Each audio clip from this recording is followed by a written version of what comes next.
నమస్కారం అండి. అంతర్యామిలో ఈరోజు అంశం చెలిమి కలిమి. మనకు అందించిన వారు గోలి రామచంద్రరావు గారు. వివరిస్తున్నది మీ విజయభాస్కర్.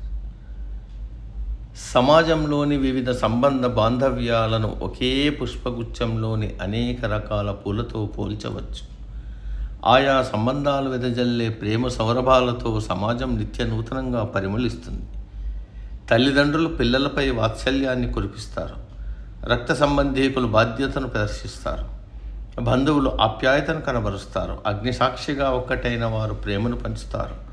కుటుంబ సభ్యులు అందించే ఆప్యాయత ఆదరణలతో పాటుగా ఎప్పటికీ విడిపోని సంతోష కుసుమాలను పుష్పిస్తుంది స్నేహ పారిజాతం.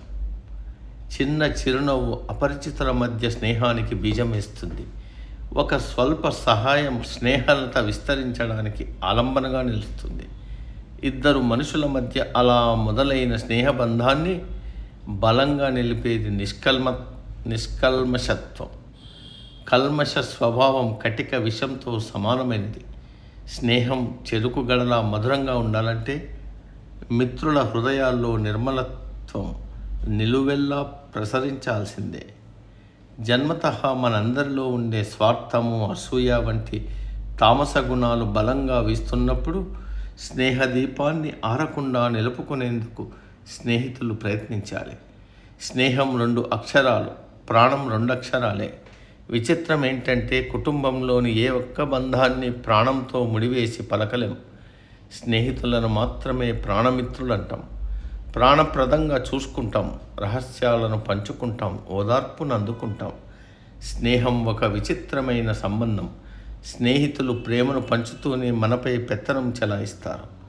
వారిది అధికార దర్పం కాదు, ఆత్మీయత. మమకారం నిండిన స్నేహ స్వభావం, లింగభేదం, వయో తారతమ్యం ఎరుగని స్నేహం జీవితాంతం మనల్ని సంతోష కెరటాలపై ఓలలాడించే కాల ప్రవాహం.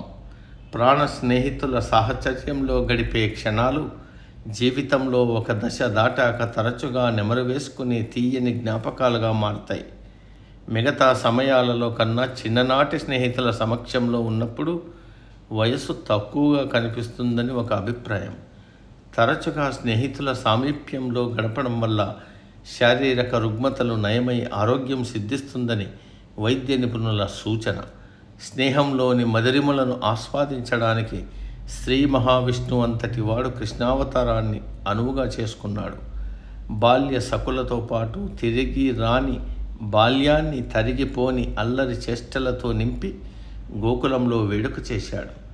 మనుషుల్ని ఎదుటివారు అంచనా వేయడానికి కొంతవరకు స్నేహితులు కూడా కొలమానమవుతారు.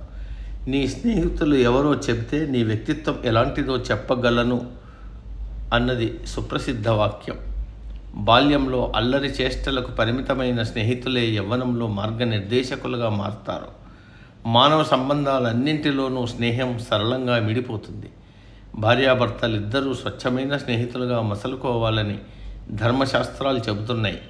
సీతారాముల మధ్య దాంపత్య సంబంధమే కాక ఒకరిని విడిచి మరొకరు ఉండలేని అపరిమితమైన స్నేహం ఉంది.